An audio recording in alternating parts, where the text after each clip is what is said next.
오늘 하나님 말씀 같이 보겠습니다. 마태복음 16장입니다. 13절로 18절입니다.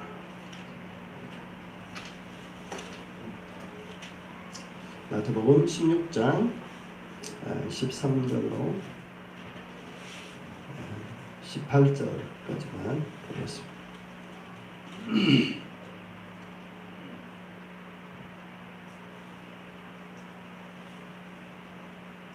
제가 선동합니다. 13절입니다. 예수께서 가이사랴 빌립보 지방에 이르러 제자들에게 물어 가라사대 사람들이 인자를 누구라 하느냐.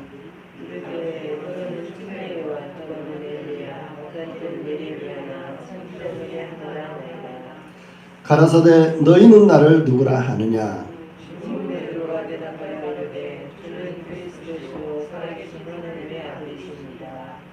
예수께서 대답하여 가라사대 바요나 시몬아 내가 복이 있도다. 이를 네게 알게 한 이는 혈육이 아니요 하늘에 계신 내 아버지시니라.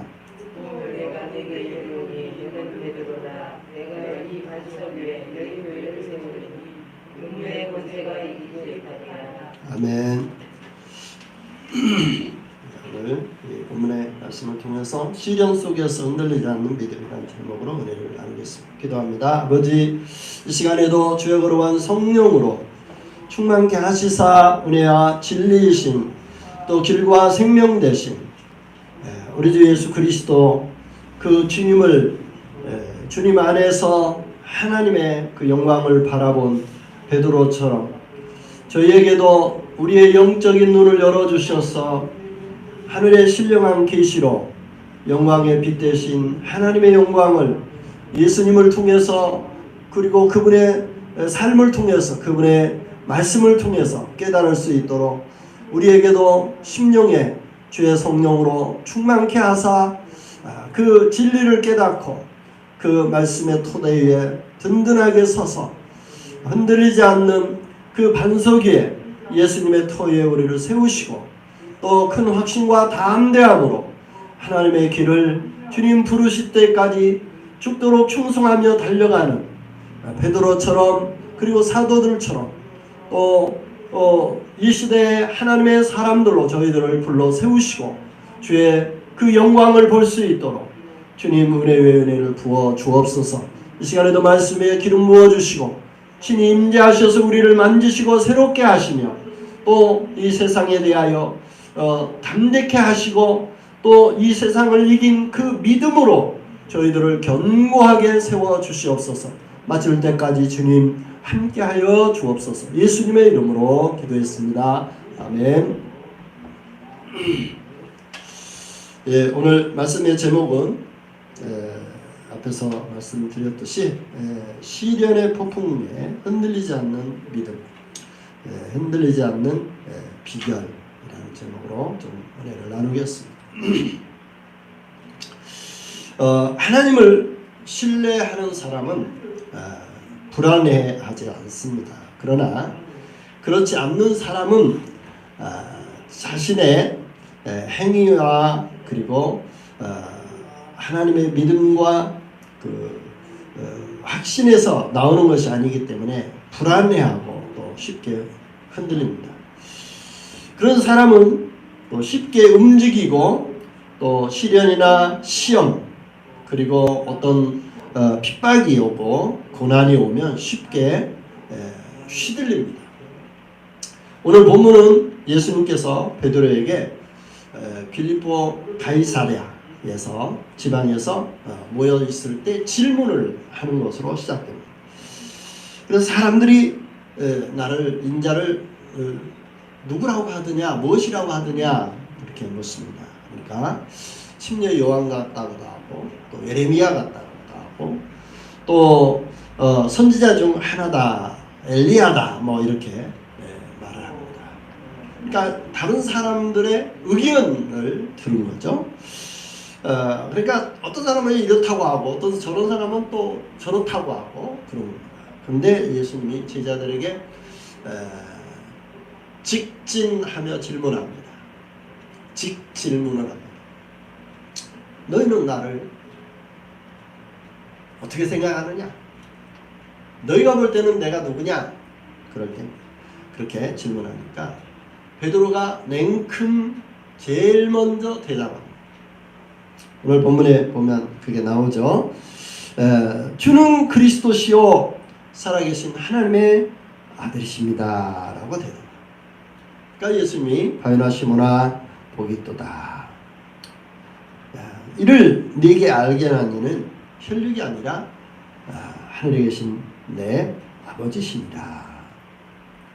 그리고 또 이르시되 베드로 너는 베드로라 내가 이 반석 위에 내 교회를 세우리니 음부의 권세가 이기지 못하리라. 이렇게 말하면서 내가 천국 열쇠를 네게 줄 것이다. 그래서 네가 이 땅에 무엇이든지 매면 하늘에서도 매일 것이요 땅에서 무엇이든지 풀면 하늘에서 풀리리라 하시고 제자들에게 경계하시면서 내가 그리스도인 것을 아무한테나 말하지 말라 이렇게 당부를 하시고 이 구절이 이렇게 단락에 끝을 맺습니다. 자, 근데 예수님은 여러 제자들 중에 베드로하고만 상대하는 것 같이 이 본문이 이렇게 나오고 있어요. 그런데 우리가 잘 관찰을 해볼 것이 있습니다. 다시 말하면 이 베드로는 다른 사람들의 말, 다시 말하면 예수님에 대한 다른 사람들의 평가, 다른 사람들의 말에 의해서 자신의 소신이 가져진 게 아니었어요. 그러니까 여러 선지자 중 한 선지자 같다라는 다른 사람들의 말에 그는 동조하지 않았습니다. 왜냐하면 침례 요한도 마지막 선지자거든요. 마지막 선지자. 또 선지자라는 의미의 그 원어의 단어에는 많이 나옵니다. 안나도 선지자로 프라페로 이렇게 선지자로 표현을 합니다. 근데 안나는 중보기도자입니다. 중보기도자인데도 프라페 선지자로 말합니다. 그러니까 드러나지 않는 공식적인 구약에서 말하는 선지자, 또 예수님 오기 직전에 우리는 침례 요한만 마지막 선지자로 이해를 하는데 시몬이나 또 다른 프라페 선지자들이 또 있었죠. 그러니까 은밀한 중에 하나님은 하나님의 일들을 위해서 하나님의 사람들을 세우시고, 그리고 하나님이 세운 그 또 다른 예수 그리스도를 구약에서 많은 선지자들로부터 바로 오리라고 한 그리스도, 그러니까 하나님의 기름 부음 받은 자를 이 땅에 그 다윗 왕의 혈육을 이어받은, 그리고 아브라함의 자손 중에서 다윗 왕의 혈통을 이어받은 사람 중에 그리스도로 하나님이 기름 부음 받은 선지자로, 마지막 선지자로 보내겠다고 한 그 사람이 예수인 것을 침례 요한을 통해서, 또 마리아를 통해서, 천사를 통해서, 그리고 기도자들을 통해서 그 사람이 예수인 것을 이렇게 증명했습니다.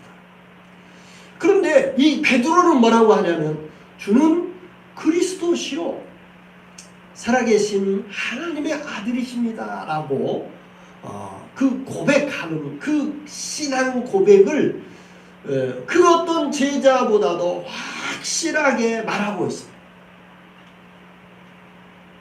그런데 그것이 어디에서 시작됐을까요?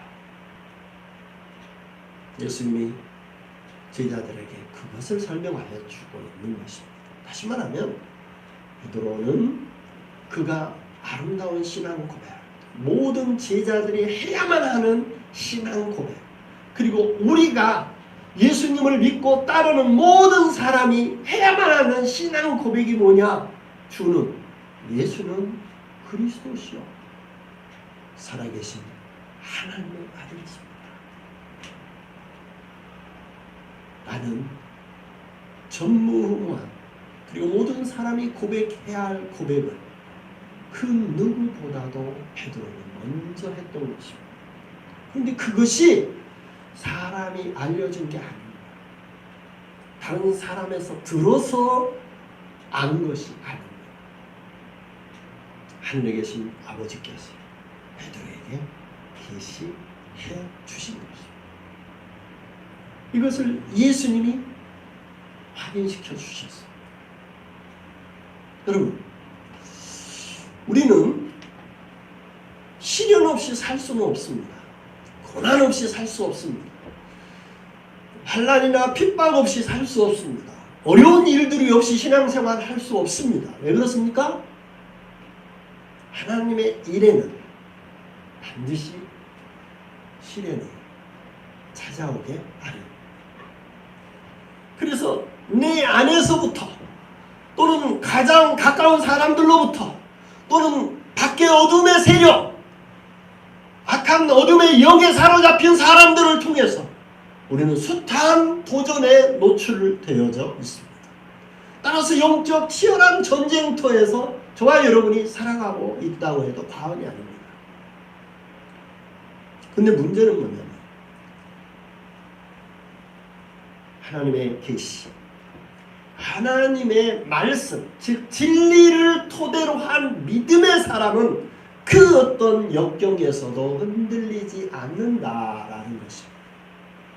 아멘. 아멘. 말씀에 토대해서 세워진 믿음, 세워진 하나님의 사람은 어떠한 역경이 와도 흔들리지 않습니다.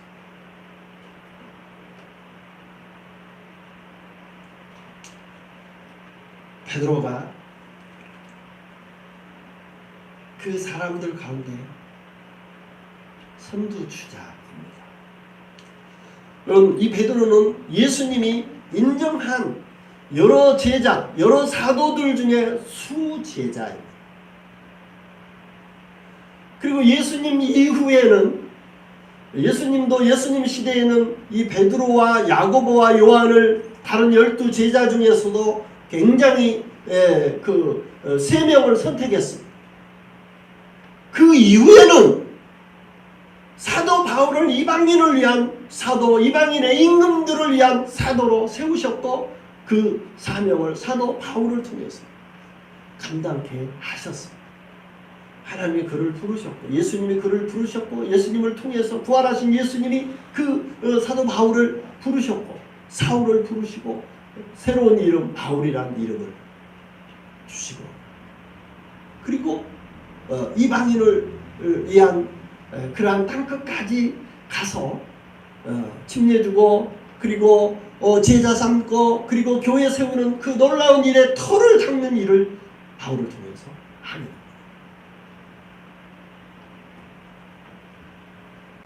우리는 여기에서 오늘 시련 속에서 그리고 어떤 시험 속에서 고난 속에서 역경 속에서 흔들리지 않는 비결을 좀 볼 수 있기를 원합니다. 첫째로 베드로는 마음으로 깨닫는 계시의 말씀, 진리의 말씀을 붙들었습니다. 여러분, 베드로가 어찌 역경과 어려움이 없었겠습니까? 베드로의 삶을 보면 그는 영적인 갈급함이 굉장히 깊은 사람이었어요. 그래서 예수님 옆에서 항상 문제도 먼저 일으켰고 그리고 질문도 많이 합니다. 어떤 사람들보다도 예수님에게 그 궁금증을 가장 먼저 말합니다. 그리고 예수님이 행하신 수많은 기적 같은 일들을 그는 그냥 보고만 가만히 있지 않았습니다. 심지어는 물 위로 혼자 기도하시다가 물 위로 걸어오시는 예수님을 보고 당신이 정말 예수님이라면 주시라면 나도 물 위에 걸어가게 해주십시오 해서 물 위를 걸은 사람입니다. 여러분, 제자 중에 물 위를 걸었다고 한 사람이 없어요. 그 어떤 사람도 없어요. 그런데 베드로만 물 위를 걸었습니다. 조금 이따 빠졌지만 그러니까 이 베드로는 예수님이 살아계신 하나님의 아들이심을, 그리고 구약 때부터 보내시겠다고 약속하신 기름 부음 받은 자, 즉 그리스도가 바로 이분이라는 것을 하나님께서 깨닫게 해주시면서 예수님의 많은 사역을 통해서, 예수님의 행하신 모든 활동들을 통해서, 행하신 사역을 통해서 하나님만이 예수님을 통해서 하시는 일인 것을, 그러니까 사람으로서는 할 수 없고 불가능하고 하나님만이 할 수 있는 하나님의 아들이시다. 그리고 구약 때부터 약속하신 그리스도가 오신다고 했던 그 그리스도가 바로 이분, 예수가 그리스도라는 것을 하나님께서 깨닫게 해주시고, 그리고 그게 가지고 있는 수많은 마음속의 갈등 속에서 그 예수님이 행하신 많은 일들을 보면서 기회만 있으면 질문을 합니다. 왜 그렇습니까? 왜 우리는 안 됩니까? 왜 예수님만 무리를 걸어오십니까? 어떻게 죽었다가 살 수가 있습니까? 나사렛을 보고도 그렇고요.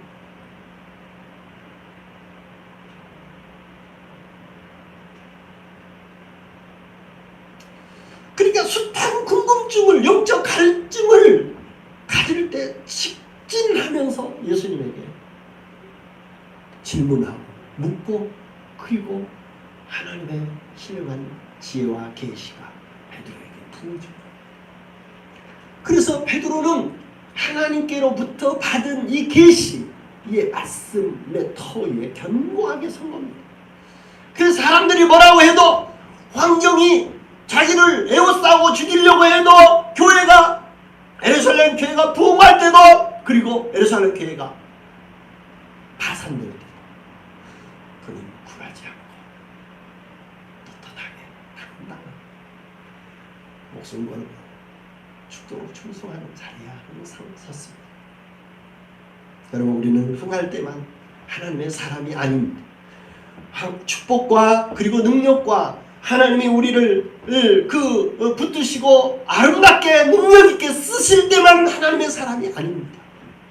역경과 그리고 여러 가지 곤란과 어려움과 환난과 핍박 속에서도 하나님의 사람은 하나님 사람이어야만 됩니다. 아멘.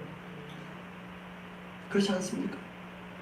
다시 말하면 하나님의 사람이라는 이 닉네임, 새로운 별명, 새로운 이름, 새로운 아름다운 하늘 생명책에 기록된 하나님의 사람인 것을 우리가 확신한다면 어려움이 있을 때는 명찰을 가려워야 됩니까?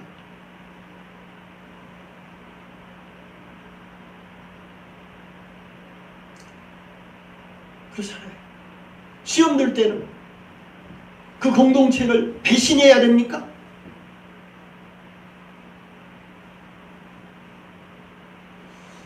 예, 시험 들 때는 자기가 시험 들 만한 이유들이 반드시 있었을 거예요. 그리고 자기 입장에서 목소리 크게 내면서 주장해야 할 일들이 반드시 있을 거예요. 그럼에도 불구하고 하나님의 섭리 가운데 붙이시고 그곳에 심으시고 그곳에서 끝까지 열매 맺기 바라시는 하나님의 말씀은 금방 어디로 사라지는 겁니까? 참 의문이에요.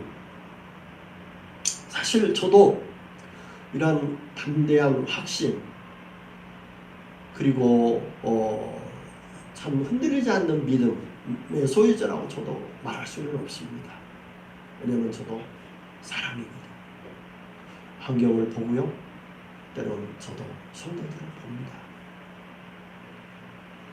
제게도 그런 눈이 있습니다. 또 환경 때문에 사실 힘이 들 때도 많습니다. 여러분이 저를 보지 않아도 아는 것들이 많이 있을 수 있어요. 근데 중요한 것은 지속적으로 주님을 바라보고 주님을 사모하고 또 주님이 저에게 주신 작은 계시 하나라도 놓치지 않고 따라가려고 하는 그런 작은 마음들 제게도 주셨어요. 마음으로부터 받은 계시는 다른 사람이 받든 안 받든 다른 사람이 어떻게 하든 상관하지 않습니다. 그건 그 사람과 하나님과의 관계죠. 그렇죠? 베드로가 숱한 의문과 그리고 숱한 질문과 그리고 숱한 어떤 그 환경 속에서 오는 괴리 그리고 자기가 기대했던 기대 이것이 유대인으로서 이스라엘 사람으로서 그 같은 동족들이 가지고 있는 그러한 어떤 관점에서 기준에서 볼 때 예수님이 꼭 이 나라의 왕으로 온 것 같았어요. 그래서 많은 사람이 예수님을 왕으로 삼으려고 했을 때 예수님은 도망쳤거든요. 근데 많은 사도들도 보면 제자들도 보면 이해가 안 되는 거였어요. 당연히 인기가 있는 사람이 그 나라의 왕이 돼야 되고 그 나라의 그 나라를 이끌어갈 지도자 눈에 보이는 나라 이 땅에 그리고 백성의 주인 그 왕으로 서야 되는 것이 사실이에요. 근데 예수님은 도망쳤고 나라를 잃은 서름 로마에게 이스라엘이 지배받는 그 정치적 통치 하에서 식민지 하에서 예수님은 전무후무한 그 엄청난 능력을 가지고 있기 때문에 나라를 해방시킨 민족의 구원자로 인식을 했던 게 사실이기도 합니다. 그런데 예수님은 그렇지 않았습니다. 달랐습니다. 아니 정치적인 일에는 관심이 없었습니다. 왜요? 그리스도이기 때문에. 하나님의 아들이시고 하나님의 부르심 때문에 그렇습니다. 다시 말하면 예수님은 유대인들 이스라엘만을 위한 하나님의 아들이 아니었습니다. 그를 죽이는 로마 군인들을 위한 다시 말하면 이방인들을 위한 하나님의 아들이기도 했기 때문에 그렇습니다.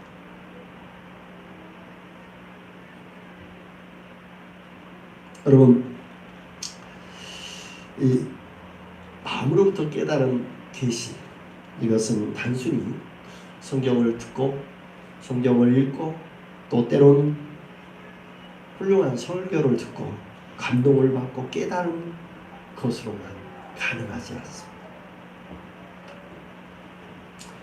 사실 성경을 아는 것 중요합니다. 말씀을 듣는 것 중요합니다. 그래서 이성이나 지성으로 깨달은 그리고 가진 새로운 신세계의 말씀들을 아는 것 너무나 중요합니다. 그러나 더 중요한 것이 있습니다. 하나님의 계시는 성령을 통해서 깨닫는 것이어야 합니다. 다시 말하면 하나님께서 우리의 마음에 눈을 여시고 하나님의 영광의 빛을 비추실 때 깨달은 진리의 말씀 하나님이 주신 말씀드립니다. 이것은 똑같은 상황에서 똑같이 듣는 사람들이 있지만 일부에게만 주신 말씀일 수도 있습니다.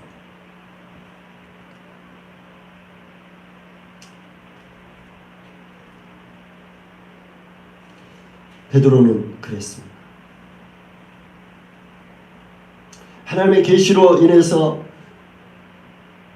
깨달은 이 베드로의 고백, 신앙 고백은 정말 예수님을 감동했고 그 어떤 제자들도 고백할 수 없는 고백을 가장 먼저 베드로는 했던 것입니다.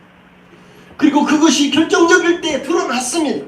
베드로는 너희는 나를 누구라 했을 때 주는 그리스도시요 살아계신 하나님의 아들입니다 라는 고백은 베드로가 누구에게서 들은 말이 아니에요. 예수님을 보시고 하나님께서 베드로 마음속에 빛을 비추어 주신 것입니다.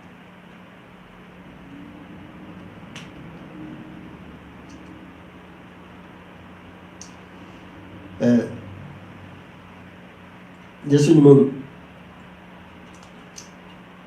이 베드로를 칭찬했죠. 말씀해 보면 그러면서 사실 이 바이는 베드로라는 말은 페트라라는 말입니다. 이것은 반석이란 큰 바위라는 뜻일 수 있습니다. 그런데 중요한 것은 하나님께서 이 마음에 빛을 비추셔서 진리를 깨닫고 하나님의 의도를 깨닫고 하나님의 영광의 빛을 마음의 눈을 열어서 하나님께서 보여주시고 역사하심으로 그 사람에게 깨달음을 주신 그 비추심을 따라 그 사람은 하나님의 부르심 또는 하나님의 사명자로서 새로운 삶을 사는 그러한 능력의 근원이 됩니다. 다시 말하면 마음의 빛을 비추시고 진리를 깨닫게 하시고 하나님의 영광의 빛을 비추심으로 그 사람은 그것을 붙잡게 되고 그 토대 위에 설 때 그 사람은 마치 마음의 안정성 그리고 마음의 강직성 그리고 죽도록 충성하여 직진할 수 있는 아주 새로운 무기 새로운 놀라운 원동력을 장착하게 되는 것입니다. 이게 바로 하나님의 계시로 인한 주님의 비추심을 받은 하나님의 사람들의 특징이기도 합니다. 그래서 어떠한 사람들, 어떤 환경이 와도 듣지 않습니다. 굴하지 않습니다. 그래서 환경에 의해서 울고 웃지 않습니다. 사람들의 말에 좌지우지 되지 않습니다. 그리고 어떤 역경과 고난이 와도 휘둘리지 않습니다. 그것을 우리는 마태복음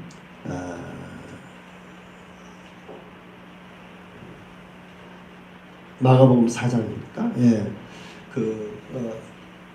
모래 위에 지은 집과 반석 위에 지은 집에 대한 비유로 나타납니다. 바위는 안정성과 힘을 상징합니다. 돌은 큰 바위에서 떨어져 나온 조각입니다. 그래서 돌이 작아지면 마모되면 자갈돌이 되고 자갈돌이 마르되면 큰 모래, 작은 모래, 그리고 미세한 모래가 됩니다. 그래서 바닷가 그 밀물과 바닷물이 만나는 지점에 보면 정말 그 모래가 모래인지 흙인지 모를 정도로 이제 아주 미세한 진흙벌 또 이렇게 될 수가 있습니다. 하나님께서 성령을 통해 주신 말씀은 아무도 빼앗을 수 없습니다. 계시를 통해 주신 말씀이 우리가 행동하는 모든 일의 토대가 되어야 합니다. 그렇지 않으면 우리는 기습적인 그리고 영적인 공격들이 오고 또 시험과 역경이 옵니다. 그래서 우리는 그 말로 표현할 수 없는 숱한 변수와 환경 앞에 쉽게 실족할 수밖에 없는 연약한 사람들입니다. 그럼에도 불구하고 하나님은 계시를 받은 사람들 끝까지 직진한 제가 어제 말씀을 이렇게 읽고 하나님이 내게 주신 계시는 무엇이었을까 이렇게 좀 생각하면서 학군단 처음 사역할 때 좀 그때가 이렇게 기억이 나더라고요. 하나님이 성경을 통해서 이렇게 학군단 사역을 쫙 펼치실 때 하나님 제게도 은혜를 막 주시더라고요. 근데 해보니까 지금 61기니까 53기 때부터 시작했는데 가을 학기 때부터 시작했는데 그때 처음 이렇게 제게 주신 말씀이 하나님이 우리 선교를 통해서 우리 교회에게 주실 어떤 중요한 사역 가운데 한 사역인 것을 이렇게 보여주셨어요. 그래서 제가 믿음으로 붙잡았죠. 하나님이 내게 주신 사역이다. 그래서 제게 처음에는 제가 다른 대학교 원광대인가 무속대인가 원광대를 저를 이렇게 지정을 해주었어요. 근데 제가 처음에는 호남 지역 그게 아니었습니다. 예안교회 김종국 목사. 그래서 저를 다른 대학에 이렇게 배치를 했는데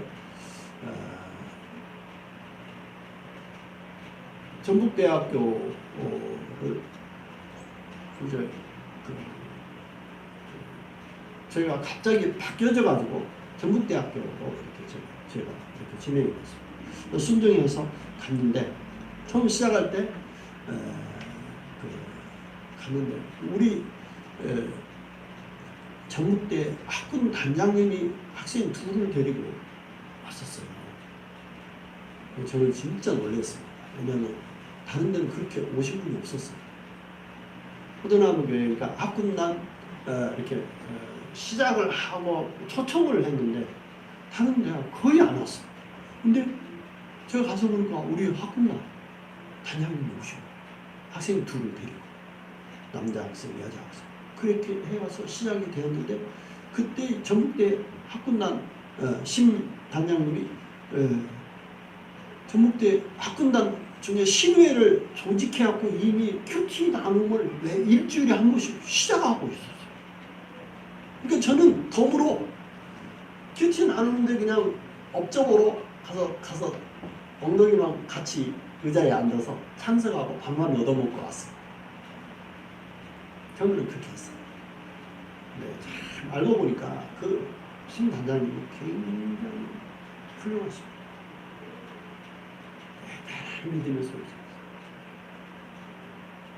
그분이 그 뿌리를 토대를 놨는데 그 뒤로 3명의 단장님이 지금 지나갔습니다. 이제 6월달에 또 새로운 단장님이 오시고 바뀝니다. 근데 그분 바로 후임은 불신자였어요. 단장님이신데, 근데 그 전임 신 단장님이 후임 단장님에게 얼마나 부탁했는지 이분은 불신자예요. 예수도 안 믿어. 그런데 제가 학군단 사역하는데 전혀 방해나 반대를 전혀 하지 않았어요. 얼마나 큰 은혜, 지금 생각해도 얼마나 큰 은혜였는지. 근데 생각해보니까 9년째 저희가 사역을 하고 있더라고요. 그런데 여러분 작년부터 코로나가 왔잖아요. 그러니까 코로나 없을 때는 다 똑같이 사역을 하는데 뭐 다들 힘들지도 않았어요. 다들 열심히들 하고 하니까 다 그런 대로 다 이렇게 잘 할 수가 있었는데, 그럼 코로나 오니까 얼마나 핑계가 좋습니까? 안 모여도 누가 잘못했다는 얘기를 안 합니다. 근데 저희도 사실 모임이 쉽지는 않았습니다. 근데 하나님이 제게 주신 어떤 그 사명감 때문에 꾸준히 했습니다. 지난 작년에 2학기 때는 사실 2번밖에 못 모였어요. 그래도 끈이 놓치지는 않았어요.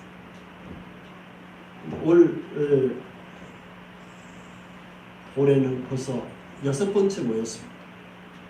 6번째. 근데요, 생각해보니까 그렇게 모인 학교가 없어요. 제가 잘했다는 것이 아니라 하나님께서 주신 계시에 저는 순종하겠다는 단순한 그거, 하나님이 내게 계시하신 말씀을 끝까지 붙들고 순종하겠다는 그 하나밖에 없어요. 근데 여러분, 우리 교회가 여러분도 잘 알다시피 참 성도도 많지 않고 또 헌금도 넉넉한 교회가 아니잖아요. 근데 사실 학군단이나 지금 이제 2-3년 전부터 YMC로 전환되면서 이제 학군단이 이제 사실은 와야 됐습니다. 학군단 모임을 공개적으로 이렇게 갖게 돼 있지 않습니다. 근데 하나님이 제게 주신 사명 때문에, 계시 때문에 저희는 전혀 지장 없이 잘 모일 수밖에 없고 모이게 돼 있어요. 단장님들이 계속 크리스찬들이 오는 거예요. 지금 단장님도 그렇고 이전 단장님도 굉장히 훌륭하고 독실한 크리스찬들이 와가지고 저희가 그 학군단 통해서 모이는 이 모임을 전혀 방해가 없는 거예요. 얼마나 감사해요.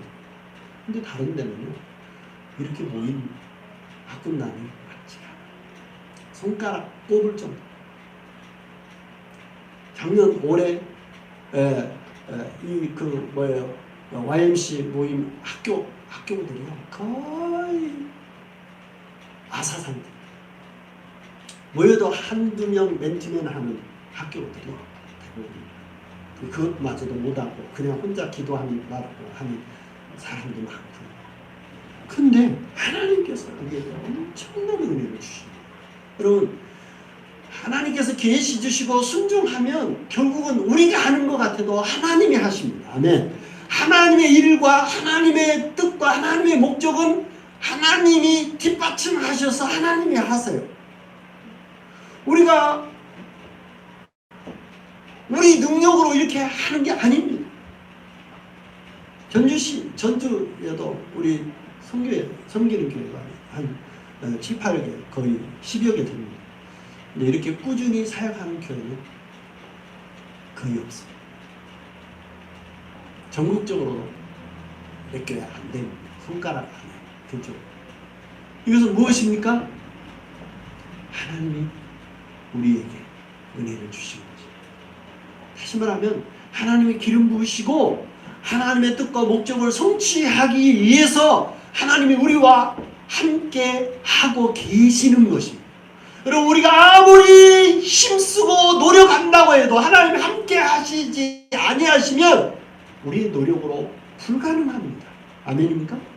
그렇습니다. 제가 아주 절감하고 있어요. 이 작은 사역.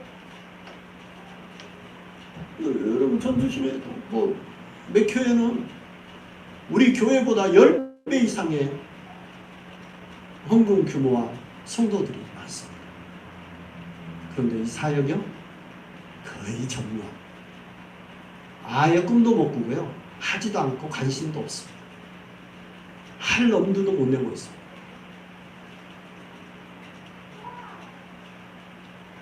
그것을 통해서 볼 때 하나님이 9년째 지금 이 사역을 하고 있는데 제가 놓을 수가 없어요. 하나님이 제게 주셨던 계시의 말씀 때문에 놓을 수가 없어요. 그래서 그냥 어떻게 하면 좋아요. 하나님 정말 이런 와중에도 하나님 은혜를 주세요 하고 기도하고 따라가는데 하나님이 해 가신다. 그래서 지난주 이번 모임에도 2명 왔는데도 그 학생들 입에서 뭔 얘기가 나오냐면 다음 주부터는 제가 3학년도 데리고 올게요. 4학년들은 더 말할 것도 없고요. 자기들 입으로 한다니까요. 여러분, 이게요, 내가 시켜서 한 건 같습니까? 제가 시킨다고 제가 뭐 이렇게 푸시한다고 그런 말을 할 것 같아요? 아닌데 없어요. 하나님이 이 일에 기뻐하시고 그리고 뒷받침을 하고 있다는 증거 드립니다. 아멘.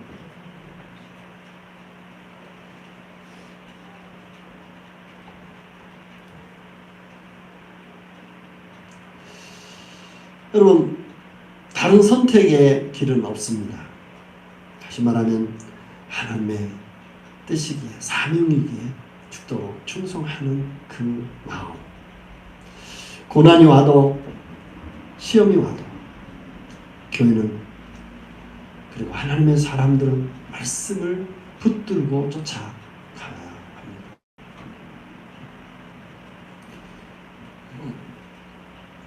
여러분, 말씀의 토대 위에 서 있지 않을 때 고난과 역경과 또 시련이 오면 쉽게 사명을 접고 하나님의 인도, 하나님의 말씀과 상관없이 개인의 생각, 개인의 확신 따라갑니다. 사실 핑계 될 수 있는, 또 자기를 합리화시킬 수 있는 거리들은 사실은 10가지, 100가지, 1000가지도 찾을 수 있습니다. 그래서 도망치고 그리고 자기 길을 가는데 그럴 만한 합당한 이유들을 얼마든지 논리적으로 펼 수 있습니다. 그러나 하나님의 사랑은 하나님의 말씀, 계시가 사명으로 그리고 하나님의 부르심으로 그리고 하나님의 그 능력의 손에 붙잡힌 바 된다면 우리는 다른 선택의 길이 주어져 있지 않습니다. 다시 말하면 죽도록 충성하는 그것만이 우리가 선택할 유일한 길입니다. 다른 길이 없습니다. 그것은 하나님의 은혜라고 표현할 수밖에 없습니다. 하나님의 은혜의 손길이, 하나님의 능력의 손길이 우리를 붙들고 있으면 환경 때문에 환경을 통해서 일하는 게 아닙니다. 사람들을 보고 일하는 게 아닙니다. 어떤 리더자들의 평가에 의해서 일하는 게 결코 아닙니다. 저도 이 군사역 하면서 참 시험이 오더라고요. 어떤 시험이냐면 군선교 헌금을 막 하잖아요.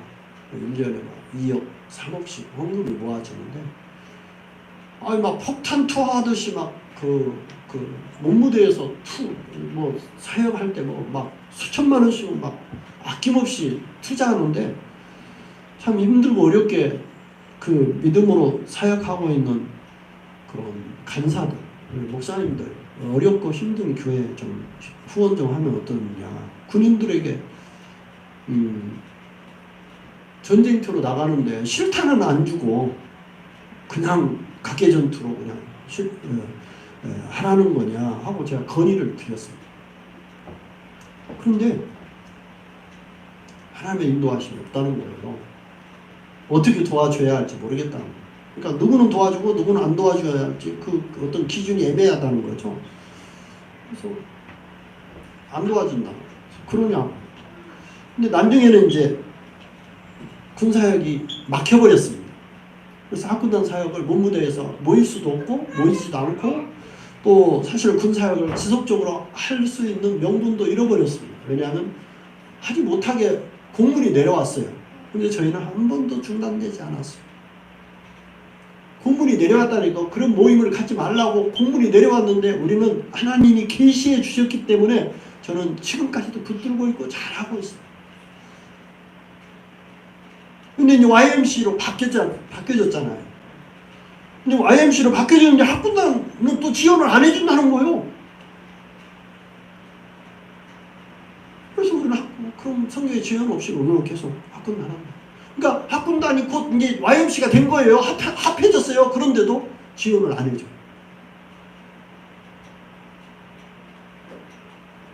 여러분, 지원 안 해주니까 사역 안 해도 되잖아요. 그렇습니까? 그렇지 않습니다.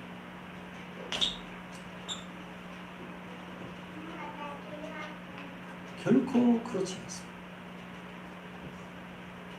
여러분, 지원해주면 하고 지원 안 해주면 그냥 신다가 떨어진 신발짝 그냥 쓰레기통에 내쏘고 새 신발 갈아타 신고 신듯이 그렇게 사역을 하면 되겠습니까? 그렇게 하는 데도 있더라고요.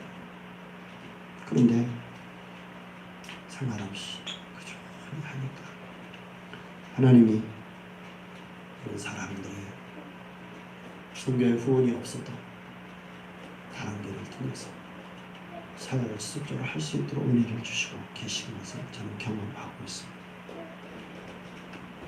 사실 핑계대고 도망치고 그리고 자기를 방어하고 자기를 합리화시키면서 그 거리를 찾아서 변명하고 그리고 말할 수 있는 거리들은 찾으면 10가지, 100가지, 1000가지도 찾을 수 있습니다.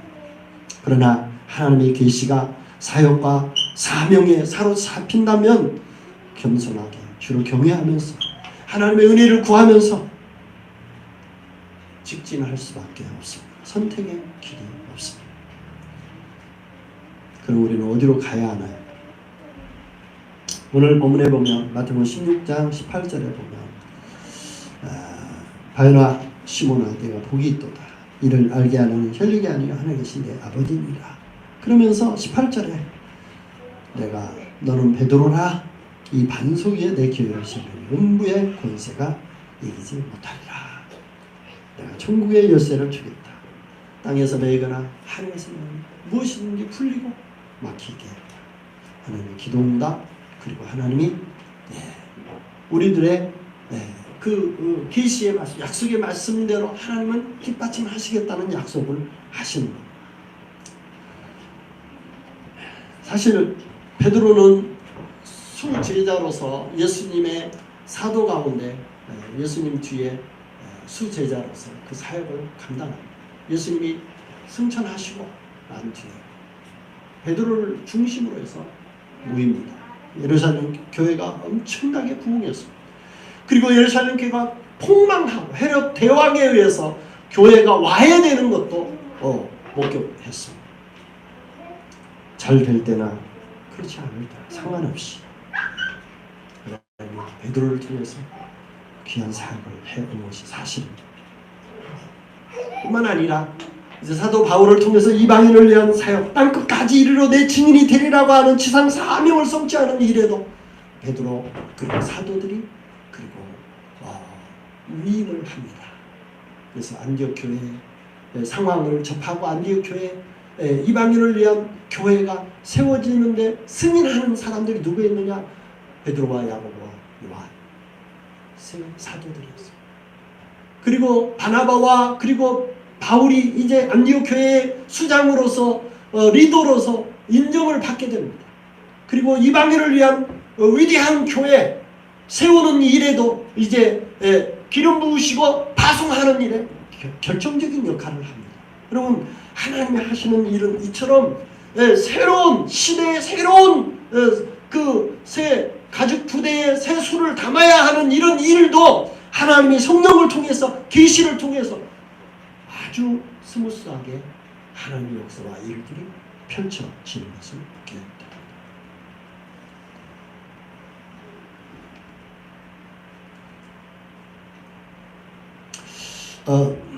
베드로전서 2장 5절에 보면 너희도 사람들같이 신령한 집으로 세워지고 그리고 거룩하여 진다고 말합니다. 베드로가 말합니다. 신령한 집으로 세워진다는 거죠. 우리가 산돌같이, 여러분 산돌이 어디 있습니까? 다 돌은 돌이죠. 근데 우리는 영적 살아있는 생명의 사람들을 자신을 예수님이 반석이라 그 베트라라 내가 이 반석 위에 교회를 세우겠다고 하는, 다시 말하면 이 예수님의 토대 위에 예수님을 믿는 신앙의 고백 위에 교회를 세우겠다고 하는 이 그 놀라운 예수님의 이 그 인정하심은 베드로가 산돌로서 신령한 집이 지어지는데 있어서의 그 새로운 어떤 그 모델로서의 베드로를 예수님이 인정하신 것입니다. 그리고 베드로는 그에게 주신 예수님의 명령에 죽도록 충성합니다. 전승에 가면 베드로는 예수님처럼 올바르게 반드시 죽는 게 아니라 거꾸로 십자가에 매달려 죽는다. 나는 예수님처럼 죽을 수 있는 그런 존재가 아니다. 그래서 거꾸로 십자가에 매달려 순교당했다는 그런 전승이 있습니다. 여러분, 베드로가 너희가 산돌처럼 신령한 집이 세워지고, 이것은 뭘 말하겠어요? 교회를 말합니다. 하나님이 세우신 생명의 공동체, 즉 교회를 말합니다. 이것이 이방인에게도 세워진다. 저도 여러분도 교회는 우리 교회에 와서 주일날 예배 드리는 사람만 교회로 생각하잖아요. 여러분 그렇죠? 저도 그렇게만 생각했어요. 그런데 생각해보니까 학군단도 교회더라.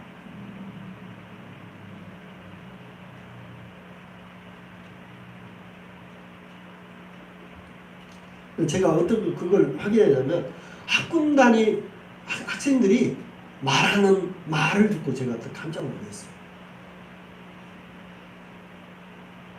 학군단 애들이 자기는 영광교회 다니는데 주일날 한 번도 안 나온 애들이 자기는 영광교회 다니는데, 그래서 제가 깜짝 놀랐거든요.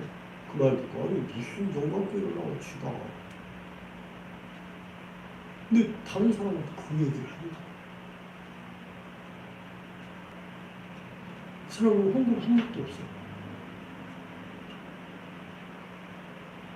교회 와서 이렇게 청년선교 모임에 그냥 참석할 따름이에요. 자기는 영광교회다. 시안 선배들한테 자랑을 하는데 일주일에 한 번씩 교회 영광교회 나온다는 거예요. 그러니까 모임에 나오는 것이 작은 교회에 나오는 거예요. 근데 저는 편견이 있어가지고 교회를 나와. 제가 한쪽에 들리지 않는 소리로 제가 비웃으면서 제가 혼잣말로 얘기했거든요. 근데 주님께서 그렇게 답게 해주시죠.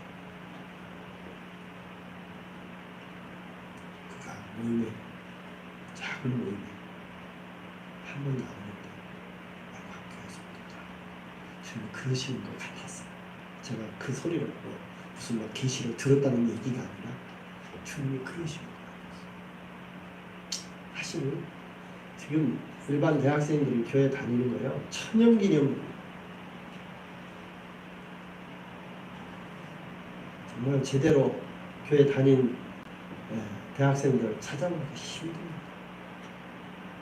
그렇게 교회에 나와서 위대한 하나님의 위대한 구원 조금씩 듣는 거, 1년 동안 듣는 거 정말 미약하죠. 그래서 지난 시간에 제가 그런 얘기를 했어요. 사람이 떡으로만 밥만으로 사는 것이 아니라 하나님의 입에서 나오는 모든 말씀을 살아야 한다는 말씀입니다. 마태복음 4장 4절에 예수님이 하신 말씀을 제가 이야기하면서 너희들이 밥만 먹고 살면 죄송합니다.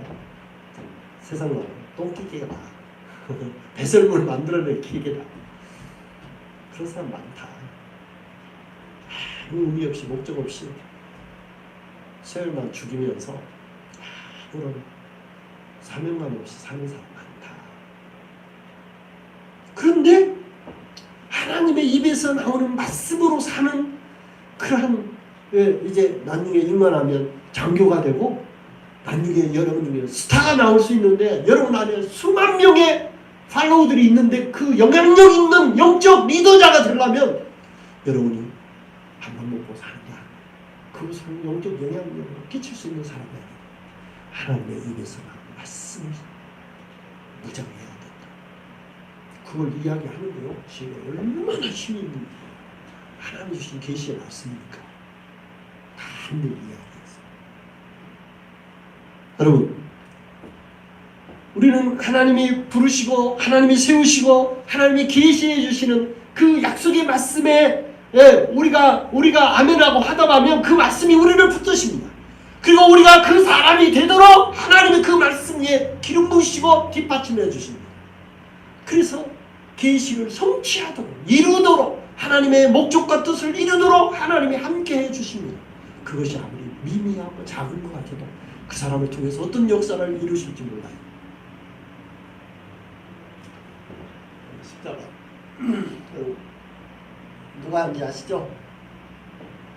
아꾼단 출신 형제가 지금 한일 지금 그 장로 신학교대에 우리 서울에 지금 1학년 대학원대학 다니는 형제가 군 아꾼단 그 장교로 제대하고 가기 전에 재작년 우리 여기 시작할 때 형제가 와가지고 선물하고 갔습니다. 그 형제가 어제 그제 며칠 전에 스승의 날이라고 뭐 떡을 선물로 이렇게 보내왔더라고요. 그 형제가 회장이었어요. 김경민 형제인데 참 너무나 귀한 형제예요. 제가 뭘 받아서 우리 교회가 뭘 선물을 받아서가 아니라 하나님이 계시로 주신 말씀을 붙잡고 9년 동안 순종해 가는데 저도 사실 우리 교회에서 작은 교회에서 1년이면 수백만 원씩 투자하고 어떨 때는 이렇게 섬겨도 되나? 이거 낭비 아니야? 사실 이런 생각이 들 때가 왜 없겠습니까? 그런데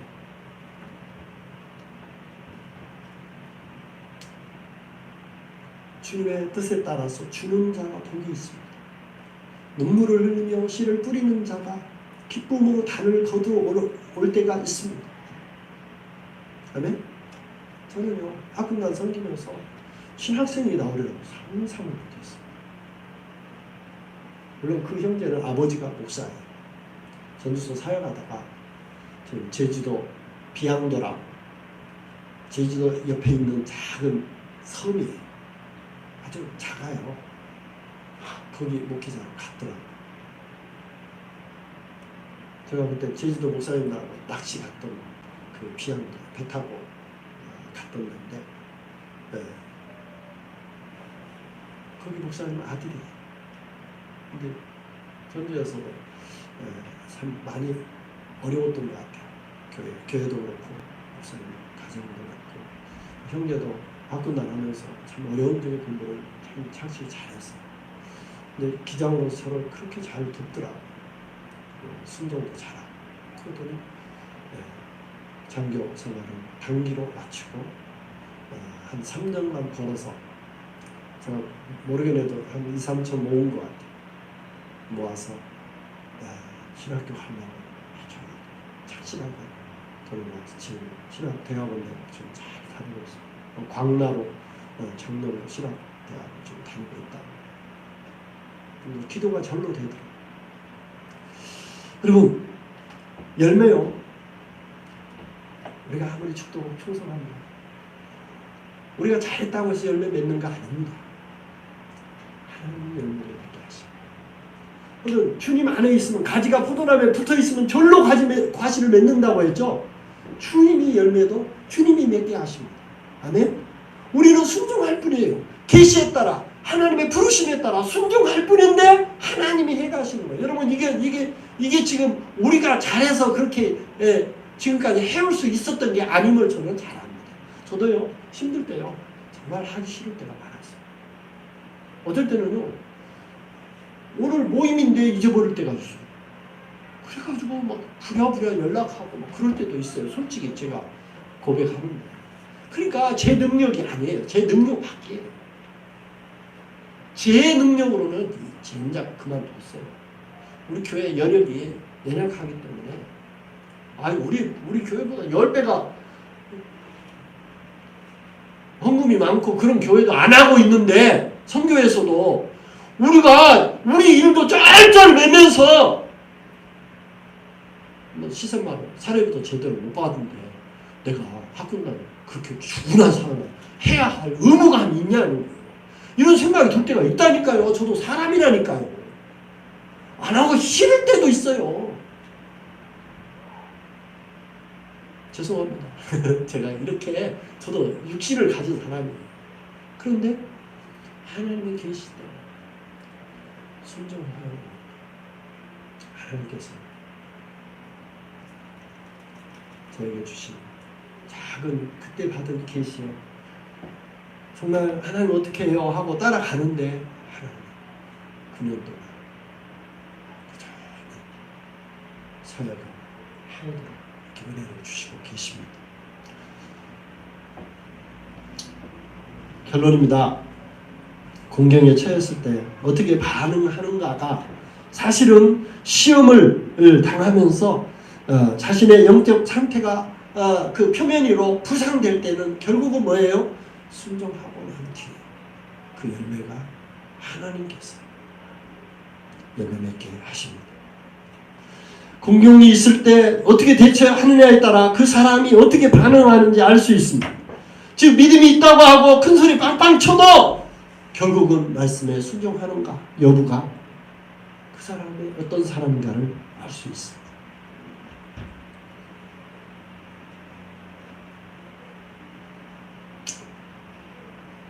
모래에 지은 아름다운 5층집 최고의 재료와 최고의 기술자로 세운 멋진 집도 반석이의 집은 보잘것없는 1층 단층이지만 햇볕이 있고 날씨가 좋을 때는 드러나지 않습니다.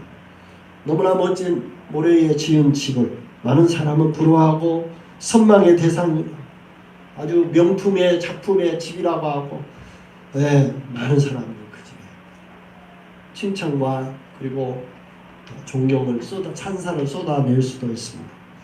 그러나 진정한 폭풍우가 몰아치고 태풍이 오면 그 거센 파도 속에 무너져버려요.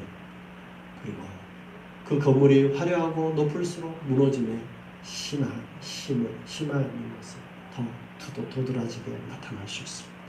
모래 위에 지는 것은 한순간에 무너집니다.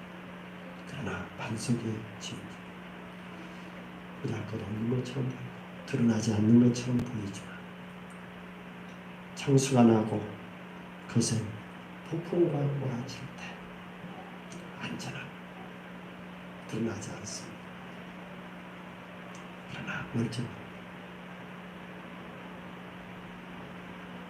서머나 교회 요한계시록 2장 8절에 보니까 환난과 그리고 궁핍 중에서 주님은 그렇게 평가하며 너는 부자라, 너는 참 부유한 자라 라고 말합니다. 아니 그게 다른 사람이 볼 때는 환난과 궁핍이 가득한 교회라는 거예요. 보잘것없는 그 성도가 몇 안 돼서 헌금도 얼마 안 되는 별볼일 없는 교회를 주님은 칭찬하시는데 너희 교회는 정말 부자 교회야 라고 주님이 평가를 하셨다는 거예요. 이해할 수 없는 거예요. 실제는 가난한 교회고 찢어지게 궁핍한 교회인데 예수님은 그 교회를 가르쳐 너는 부자 교회야. 그래서 말하고 죽도록 충성하라. 그리하면 생명의 면류관을 내게 주리라. 생명의 면류관은 서머나 교회 몫이. 여러분 하나님의 궁극적인 평가가 최종적인 평가입니다. 아멘. 외모로 겉으로 보고 사람을 교회를 평가하면 안 됩니다. 저와 여러분이 하나님의 계시에 따라서 순복하고 따라가면 하나님은 잘했다, 착하고 충성된 주야라고 하면서 눈물을 머금고 하나님 앞에 경외함으로 설 때 생명의 면류관을 씌워 주실 줄 믿습니다. 자랑스러운 영광의 성도 여러분, 정말 이 시대의 영웅입니다. 너무나 보잘것없는 교회,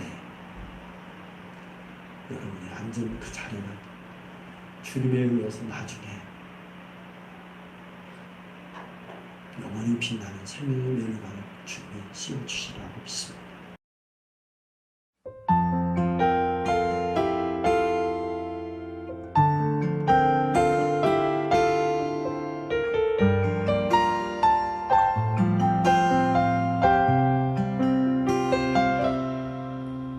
환난 가난과 고난 수고로움 속에도 성도는 그 믿음을 지켰네. 주를 섬기는 일에 자신을 다 드리며 진리의 말씀과 성령으로 그 길을 걸었네. 환난 가난과 고난 수고로움 속에도 성도는 그 믿음을 지켰네.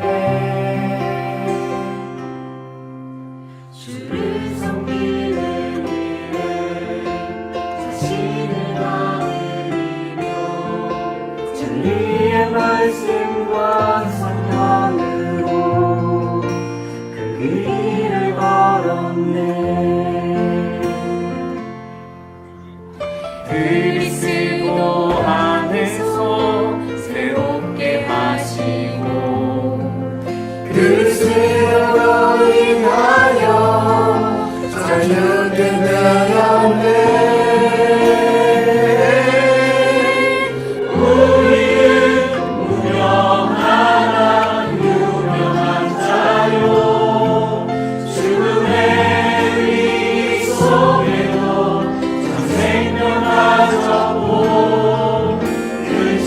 하나 기뻐하며 가난한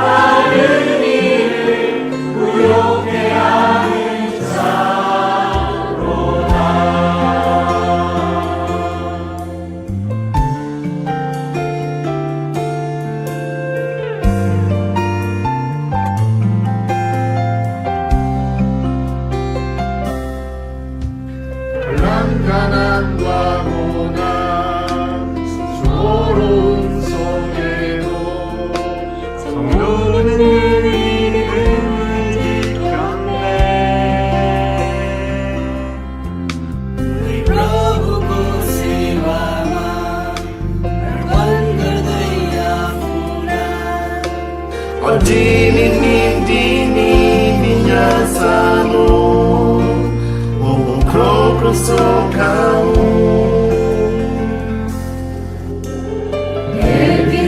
내빈님께 복음 마샤야 아테우 그리스도로 인하여 자유케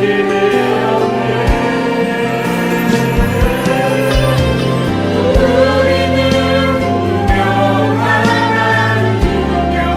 자유 죽음의 위기 속에도 참 생명하셨고 인심하나 기뻐하며 하나하나 다른 일을 그렇게 아닌 자루라